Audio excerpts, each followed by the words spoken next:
السلام علیکم ناظرین، آپ سبھی کا استقبال کرتے ہیں تازہ ٹی وی کی خاص پیشکش ماہ رمضان میں۔ اور ماہ رمضان میں اس سال آپ دیکھ رہے ہیں قصہ قرآن، یعنی قرآن میں اللہ تبارک و تعالیٰ نے جو قصہ پیش کیا ہے نبیوں کے، ان کی قوم کے، وہ قصے آپ کے سامنے رکھ رہے ہیں۔ ہمارے ساتھ ڈاکٹر صبا اسماعیل ہیں جو کہ جبرائیل انٹرنیشنل اسکول کے ڈائریکٹر ہیں، بڑی محنت سے یہ پروگرام آپ کے سامنے تک پہنچا رہے ہیں۔ سر، آپ کا بہت بہت ویلکم ہے، بہت بہت استقبال کرتے ہیں۔ آج حضرت سلیمان علیہ السلام کا قصہ ہم سنیں گے کہ قرآن میں کیا کچھ ان کے بارے میں بیان کیا گیا ہے۔ ڈاکٹر صاحب، السلام علیکم ناظرین، آج ہم آپ کے سامنے انشاءاللہ سلیمان علیہ السلام کا قصہ پیش کریں گے۔ گزشتہ کل داؤد علیہ السلام کا واقعہ آپ کے سامنے پیش کیا گیا، جو والد ہیں سلیمان علیہ السلام کے۔ اللہ تبارک و تعالیٰ نے داؤد علیہ السلام کو ایسی حکمت اور ایسی نبوت اور ایسی مملکت عطا فرمائی جو اپنی مثال آپ ہے۔ داؤد علیہ السلام بنی اسرائیل کے پہلے ایسے نبی ہیں جو باقاعدہ نبی بھی تھے اور بادشاہ بھی تھے۔ آپ نے واقعہ سنا طالوت کا کہ اللہ تعالیٰ نے ان کو بادشاہ بنایا تھا، اور پھر ایک جنگ ہوئی تھی جالوت سے، جس میں اللہ تبارک و تعالیٰ نے داؤد علیہ السلام کے ذریعے جالوت کا کام تمام کروایا تھا، اور پھر اللہ تبارک و تعالیٰ نے ان کو بہت ہمت و طاقت عطا کی اور بہت ترقی دی۔ اس کے بعد وہ بادشاہ مقرر ہو گئے اور پھر اللہ کے نبی بھی ہوئے۔ تو اللہ تعالیٰ نے ان کو بہت ساری خاص خوبیوں سے نوازا تھا۔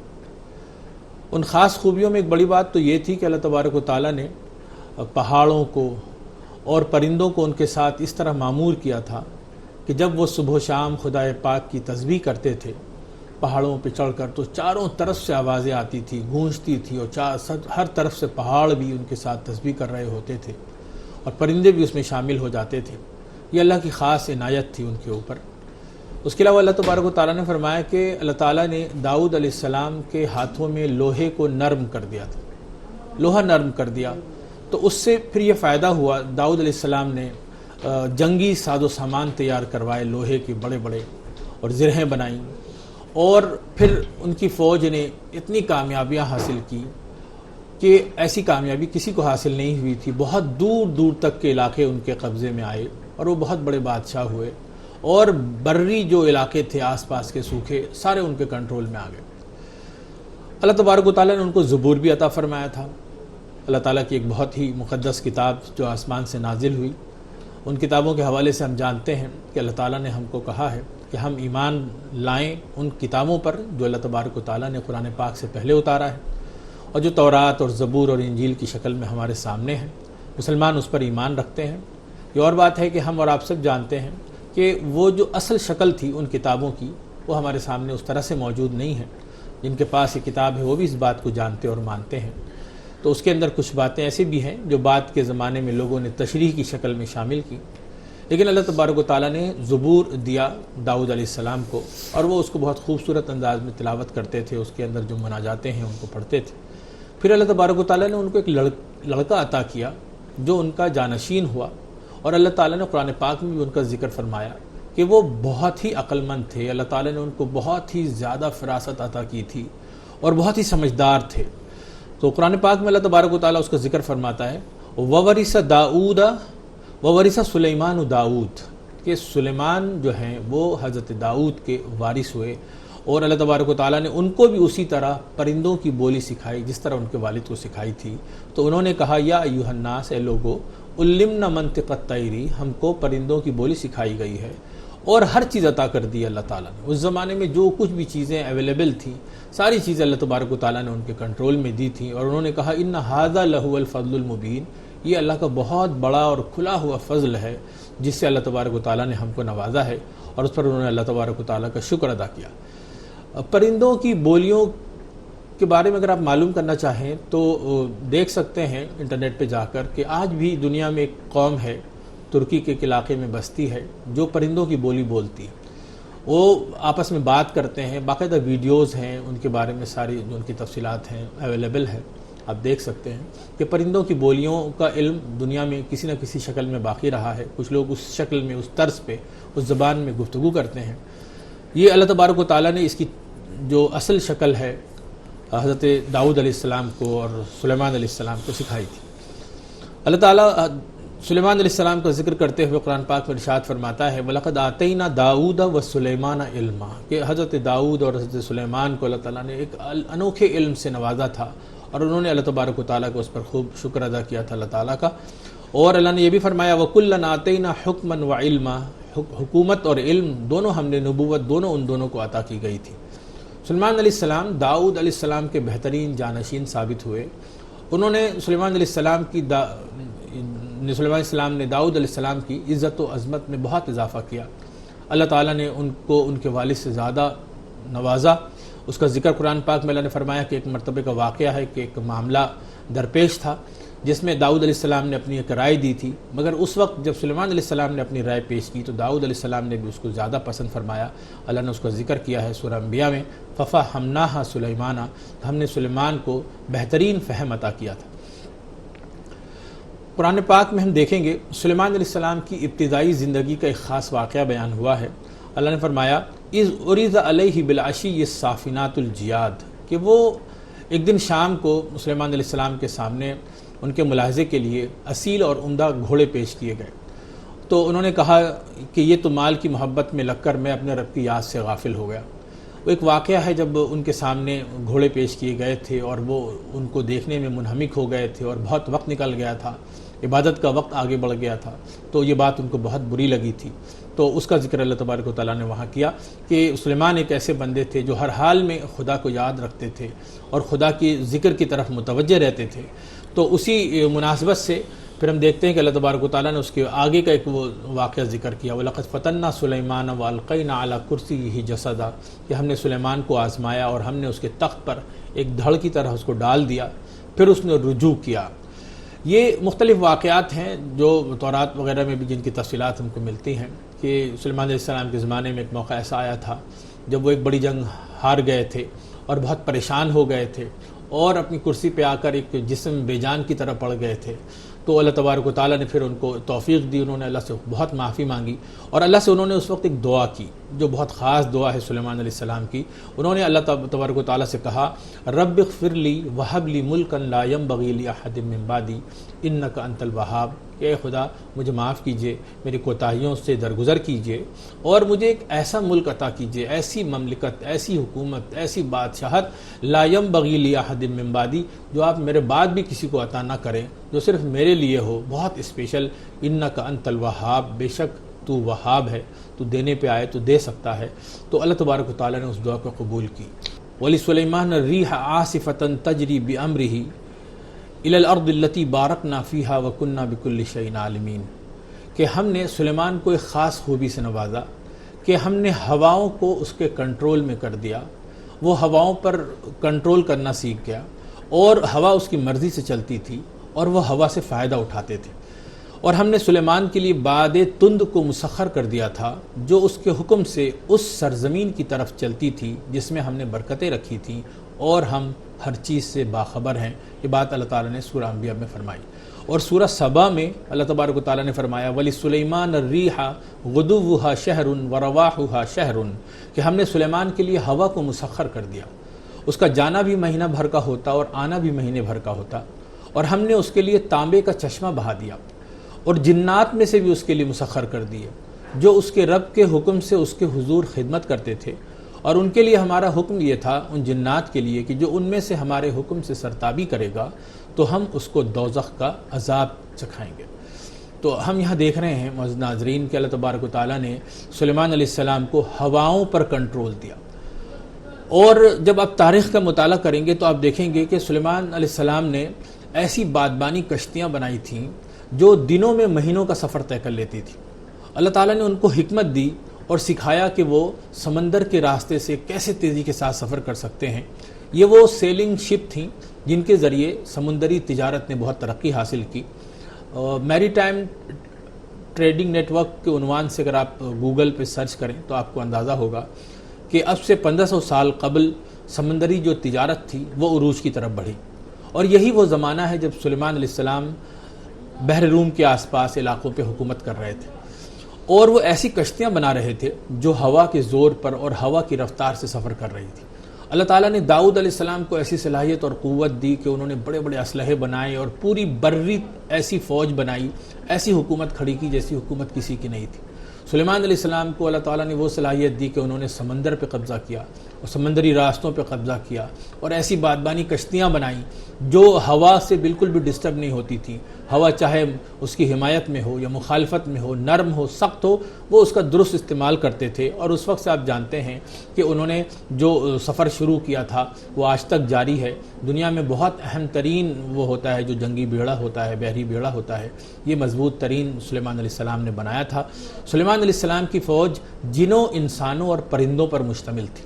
قرآن پاک میں اللہ تبارک و تعالیٰ نے فرمایا وَحُشِرَ لِسُلَيْمَانَ جُنُودُهُ مِنَ الْجِنِّ وَالْإِنسِ وَالطَّيْرِ فَهُمْ يُوزَعُونَ، اور سلیمان کے جائزے کے لیے اس کا سارا لشکر جنوں، انسانوں اور پرندوں میں سے اکٹھا کیا گیا۔ تو ہم دیکھتے ہیں کہ ایسی قوت کبھی کسی کو نہیں ملی کہ پرندے بھی اس کے اختیار میں آئیں اور جن بھی اختیار میں آئے۔ پرندے کا واقعہ ہم جانتے ہیں کہ ہدہد کا ایک معاملہ ہے، سورہ نمل میں 19ویں پارے میں اللہ تبارک و تعالیٰ نے ذکر کیا کہ ایک مرتبہ جب وہ پریڈ لے رہے تھے اور سب کو دیکھ رہے، جائزہ لے رہے تھے اپنی فوج کا، تو اس دوران میں ایک مشہور پرندہ تھا وہاں، ہدہد، جو وہاں موجود نہیں تھا۔ تو انہوں نے اس کے بارے میں پوچھا وَتَفَقَّدَ الطَّيْرَ فَقَالَ مَا لِيَ لَا أَرَى الْهُدْهُدْ، انہوں نے کہا کہ کیا ہو گیا ہے کہ میں ہدہد کو نہیں دیکھ رہا ہوں، ام کان من الغائبین، وہ کہاں غائب ہو گیا۔ تو یہ ایک وادی نملہ کے بعد آپ وہاں دیکھیں قرآن پاک میں اللہ تعالیٰ نے ملکہ سبا کا ذکر کیا ہے جو سلیمان علیہ السلام کے زمانے کا ہی واقعہ آپ کے سامنے بھی آئے گا۔ مگر یہاں اس وقت ہم یہ دیکھتے ہیں کہ یہ جو ہدہد ہے اس کو بھی سلیمان علیہ السلام نے اس کی بھی نوٹس لی اور اس کی بھی خبر لی۔ تو یہ پرندے بھی ان کی لشکر میں شامل تھے اور انسان تو تھے ہی اور جن بھی تھے۔ جنوں کے حوالے سے قرآن پاک میں ہم دیکھتے ہیں کہ اللہ تبارک و تعالیٰ فرماتا ہے وہاں آگے کہ سلیمان علیہ السلام کو جو چیزیں عطا کی گئی تھیں ان چیزوں میں جنوں کا بڑا رول تھا۔ جنوں کے بارے میں اللہ تبارک و تعالیٰ نے فرمایا کہ سلیمان جنوں سے بھی کام لیتے تھے اور ان سے محرابیں، مورتیاں، نہایت بڑے لگن اور نہایت بڑی دیگیں بنواتے تھے۔ وَمِنَ الْجِنِّ مَن يَعْمَلُ بَيْنَ يَدَيْهِ بِإِذْنِ رَبِّهِ وَمَن يَزِغْ مِنْهُمْ عَنْ أَمْرِنَا نُزِغْهُ مِنْ عَذَابِ السَّعِيرِ۔ قرآن پاک میں اللہ نے فرمایا يَعْمَلُونَ لَهُ مَا يَشَاءُ، کہ یہ جنوں سے جیسا چاہتے تھے کام لیتے تھے، ان سے محاریب بنواتے تھے، تماثیل بنواتے تھے اور بڑی دیگیں بنواتے تھے اور بڑے لگن بنواتے تھے، ایسے جیسے جو انسان نہیں بنا سکتا۔ اور اللہ تبارک و تعالیٰ نے فرمایا کہ یہ ہمارے کنٹرول میں تھے، جنوں کو ہم نے ان کے کنٹرول میں دیا تھا اور وہ ان کے لیے کام کرتے تھے۔ تو یہ سارے ذکر ہم قرآن پاک میں دیکھتے ہیں معزز ناظرین کہ کس طرح سے حضرت سلیمان علیہ السلام کو اللہ نے طاقت دی۔ سلیمان علیہ السلام نے شیاطین کو قید کیا اور شیاطین جنوں میں سے بھی تھے اور انسانوں میں سے بھی تھے۔ قرآن پاک میں جب شیاطین کا آپ ذکر پڑھتے ہیں تو اللہ تعالیٰ فرماتا ہے شیاطین الجن والانس، کہ جو شیطان کا مطلب ہوتا ہے بڑا بدماش، تو جنوں میں تو ہے ہی بڑے بدماش اور جو سب سے بڑا بدماش ابلیس ہے، اور انسانوں میں سے بھی جو بڑے بدماش ہوتے ہیں اللہ تعالیٰ نے ان کو بھی شیطان کہا۔ سلیمان علیہ السلام کو اللہ تعالیٰ نے اتنی طاقت دی تھی کہ انہوں نے جنوں کو بھی گرفتار کیا اور انسانوں میں سے بھی جو بڑے بدماش شیاطین قسم کے لوگ تھے ان کو بھی گرفتار کیا اور ان سے بھی بڑے بڑے کام لیے۔ اور سمندری راستے میں وہ جو کام کر رہے تھے، جو سمندری قزاق ہوتے تھے، بڑے بڑے لٹیرے، وہ بڑے ماہر، تو ان کو بھی سلیمان علیہ السلام نے اپنے قبضے میں کیا اور ان سے بھی بڑے سارے کام لیے۔ تو ان کاموں میں سے ایک کام کا ذکر اللہ تبارک و تعالیٰ نے فرمایا وَمِنَ الشَّيَاطِينِ مَن يَغُوصُونَ لَهُ وَيَعْمَلُونَ عَمَلًا دُونَ ذَلِكَ وَكُنَّا لَهُمْ حَافِظُونَ، اور شیاطین میں سے وہ بھی تھے کہ ہم نے ان کے لیے مسخر کیے تھے جو سمندروں میں غوطے لگاتے تھے اور اس کے علاوہ دوسرے کام بھی کرتے تھے، تعمیر بھی کرتے تھے، اور سرکش جنوں کو بھی اس کے لیے مسخر کر دیا ہم نے۔ اللہ نے فرمایا نہایت ماہر معمار تھے، بلڈرز تھے جو بڑی بڑی عمارتیں بناتے تھے، اور غوطہ خور تھے جو سمندروں میں غوطے لگاتے تھے، اور ایسے جو دوسرے بھی شیاطین تھے۔ شیاطین کی ایک بڑی کھیپ ایسی بھی تھی جو زنجیروں میں جکڑی ہوئی تھی، جو بیک اپ فورس کی شکل میں ان کے پاس موجود تھی کہ مزید ضرورت پڑے تو ان کو استعمال کیا جائے۔ اور اللہ تبارک و تعالیٰ نے سلیمان علیہ السلام سے کہہ دیا تھا کہ ھذا عطاؤنا، یہ ہماری بے حساب بخشش ہے، تم چاہو تو ان کو بخشو یا ان کو روکو۔ حتی اذا اتوا علی واد النمل قالت نملة یا ایھا النمل ادخلوا مساکنکم لا یحطمنکم سلیمان وجنودہ وہم لا یشعرون۔ سورہ نمل قرآن پاک کے 19ویں پارے میں ہے، آپ میں سے اکثر لوگوں نے اسے پڑھا ہوگا، اور نہیں پڑھا تو ضرور پڑھیں۔ اور قرآن پاک کو سمجھ کر پڑھیں گے تو اس کے اندر جو باتیں ہیں ان کو آپ دیکھ اور سمجھ پائیں گے۔ تو اس لحاظ سے معزز ناظرین، آپ سورہ نمل میں دیکھیں گے جس کے معنی ہی چونٹی کے ہیں، اس میں ایک واقعہ چونٹیوں کے حوالے سے ہے۔ چونٹیوں کا کیا واقعہ تھا وہ سلیمان علیہ السلام کے ساتھ پیش آیا، اس میں اللہ تبارک و تعالیٰ نے فرمایا کہ ایک مرتبہ کا واقعہ ہے کہ سلیمان چونٹیوں کی وادی میں پہنچے اپنے لشکر کے ساتھ۔ تو ایک چونٹی نے اس وقت کہا، اے چونٹیوں اپنے سوراخوں میں گھس جاؤ کہ سلیمان اور ان کا لشکر تمہیں پامال نہ کر ڈالے اور انہیں اس کا احساس بھی رہو۔ تو یہ بات سلیمان علیہ السلام نے سنی بھی اور سمجھی بھی، تو اس وقت انہوں نے کیا ریاکشن دیا وہ قرآن پاک میں اس کا ذکر ہے۔ پس وہ اس کی بات سے خوش ہو کر مسکرایا اور دعا کی اس وقت سلیمان علیہ السلام نے، اے میرے رب مجھے سنبھالے رکھ کہ میں اس فضل کا شکر گزار رہوں۔ ربی اوزعنی ان اشکر نعمتک التی انعمت علی وعلی والدی، جو تو نے مجھ پر اور میرے ماں باپ پر فرمایا، اور میں ایسے نیک کام کروں جو تجھے پسند ہوں، اور تو اپنے فضل سے مجھے اپنے صالح بندوں کے زمرے میں داخل کر۔ یہ اشارہ ہے اس واقعے کی طرف جو چونٹیوں کی وادی میں پیش آیا تھا، اور سلیمان علیہ السلام نے اس کی گفتگو سنی بھی تھی اور سمجھی بھی تھی اور اس بات پر اللہ کا شکر ادا کیا تھا۔ وہیں پر ہم دیکھتے ہیں کہ پھر سلیمان علیہ السلام کا وہ مشہور واقعہ بھی قرآن پاک میں جو تفصیل کے ساتھ سورہ نمل میں آیا ہے ملکہ سبا کے حوالے سے، کہ اسی وقت کچھ دنوں کی بات ہے، وہ آپ نے پہلے بھی سنا کہ ایک مرتبہ انہوں نے دیکھا کہ ہدہد لاپتہ ہے، تو انہوں نے اس کے بارے میں سوال کیا کہ یہ ہدہد کہاں گیا؟ لَأُعَذِّبَنَّهُ عَذَابًا شَدِيدًا، اگر وہ میرے حکم کی نافرمانی کرے گا تو میں اسے سخت عذاب دینے والا ہوں، میں اسے چھوڑنے والا نہیں ہوں۔ فَمَكَثَ غَيْرَ بَعِيدٍ، کہ تھوڑی دیر کے بعد اللہ نے فرمایا کہ وہ جو ہدہد ہے وہ واپس آیا، اور واپس آ کر اس نے کیا کہا؟ اس نے واپس آ کر کہا کہ یہ جو وہ ہے، ہم ایک ایسے علاقے کی طرف گئے تھے، میرا گزر ایک ایسے علاقے کی طرف سے ہوا جہاں میں نے دیکھا لوگوں کو، ایک بہت بڑی قوم ہے جس کی ایک ملکہ ہے جو اس کے اوپر حکومت کرتی ہے، وہ سبا کا علاقہ ہے، اور اس ملکہ کا نام بہت مشہور ہے، قرآن پاک میں نہیں آیا بلقیس، لیکن مشہور نام ہے اس سبا کی ملکہ کا۔ تو اس کے بارے میں اس نے خبر دی کہ وہ ایک ایسی قوم ہے جو اللہ کی عبادت و بندگی نہیں کرتی ہے اور دوسروں کی پرستش تو کرتی ہے، سورج کی طرف بھی توجہ دیتی ہے، اس کی طرف جھکتی ہے، مگر خدا کو بالکل جانتی مانتی نہیں ہے، اس کو پتہ ہی نہیں ہے کہ اس دنیا کا بنانے والا کون ہے اور اس دنیا کا چلانے والا کون ہے۔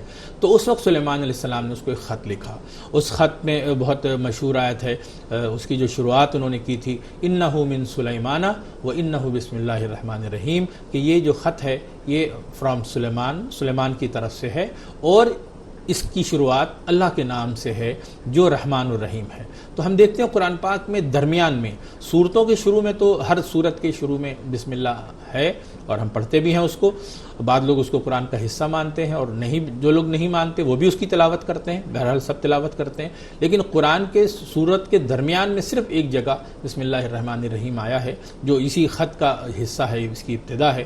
تو وہاں انہوں نے اس خط میں ملکہ سبا کے نام ایک پیغام لکھا کہ دیکھو تم سرکشی نہ کرو، اور تم جو بات کہی جا رہی ہے اس بات کو تسلیم کرو، تم سرنڈر کرو اور میرے پاس آؤ۔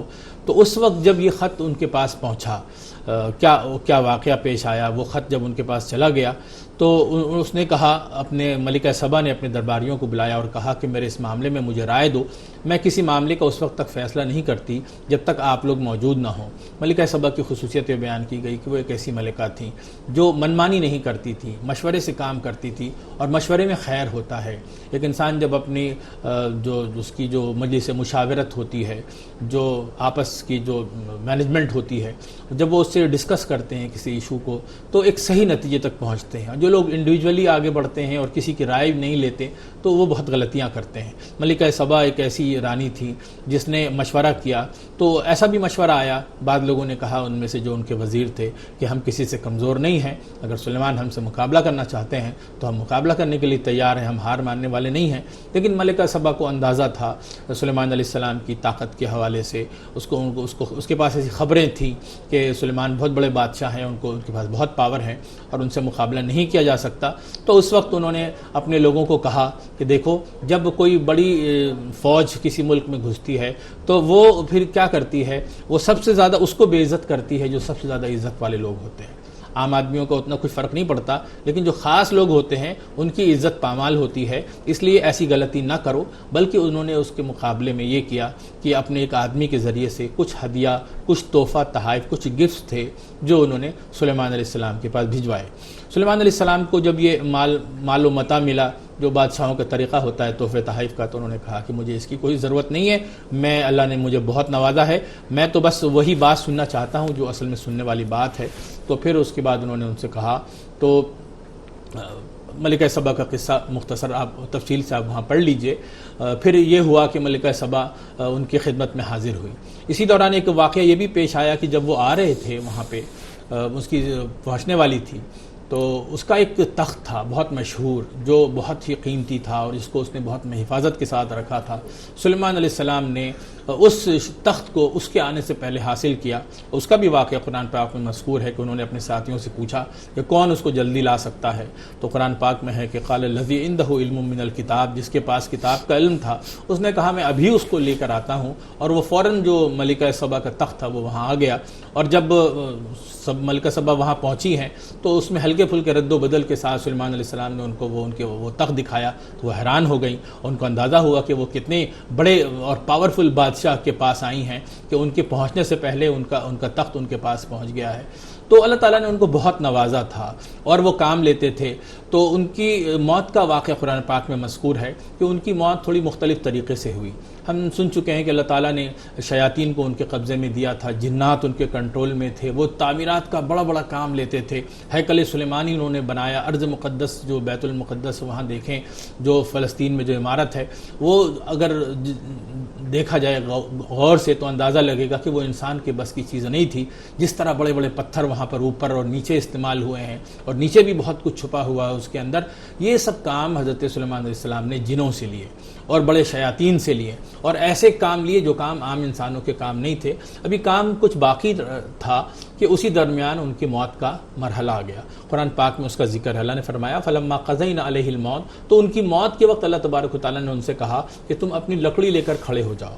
وہ دیوار کے پاس لکڑی لے کر ایسے کھڑے ہو گئے کہ لوگ یہ سمجھتے رہے کہ سلیمان کھڑے ہیں۔ اسی حالت میں ان کی موت ہو گئی، اور پھر کافی دنوں کے بعد جب اس لکڑی کو دیمک نے کھا لیا اور وہ لکڑی گر گئی، تب سلیمان علیہ السلام کا جو جسم تھا مردہ وہ نیچے گرا۔ تو یہ دیکھ کر جن حیران ہوئے اور کہنے لگے کہ اگر ہم لوگوں کو اندازہ ہوتا ذرا سا بھی اور غیب کی خبر ہوتی اور آگے کے بارے میں معلوم ہوتا تو ہم جب یہ مرے تھے اسی وقت بھاگ جاتے، ورنہ ہم یہاں پر پڑے رہے۔ تو قرآن پاک میں اس میں لکھا ہے فلما قضینا علیہ الموت، پس جب ہم نے اس پر موت کا فیصلہ نافذ کیا تو ان کو اس کی موت سے نہیں آگاہ کیا مگر زمین کے کیڑے نے جو اس کے عصا کو کھاتا تھا۔ پس جب وہ گر پڑا تب جنوں پر واضح ہوا کہ اگر وہ غیب جانتے ہوتے تو اس ذلت کے عذاب میں پڑے نہ رہتے۔ اس کے علاوہ بھی چند ایک چیزیں ہیں جو انشاءاللہ اور آگے آئیں گی، اور آئندہ کل انشاءاللہ ہم آپ کے سامنے پیش کرنے کی کوشش کریں گے دو مزید خوبصورت قصے، دو مزید نبیوں کے واقعات، جن میں سے ایک حضرت ایوب علیہ السلام ہیں اور ایک حضرت یونس علیہ السلام ہیں۔ دونوں بہت مشہور نبی ہیں۔ سلیمان علیہ السلام کا جو قصہ ہے، داؤد علیہ السلام کا جو قصہ ہے، وہ شکر کی بہترین مثال ہے کہ اللہ نے ان کو اتنا نوازا مگر انہوں نے کبھی خدا کی نافرمانی نہیں کی۔ ہم حضرت ایوب کے قصے میں دیکھیں گے کہ وہ صبر کی بہت بہترین مثال ہے کہ اللہ نے ان کو بہت آزمایا، لیکن اس تمام آزمائش کے باوجود بھی وہ شیطان کے چکر میں نہ پڑے اور اللہ کی اطاعت کرتے رہے۔ یہ واقعات انشاءاللہ ہم کل آپ کے سامنے پیش کرنے کی کوشش کریں گے۔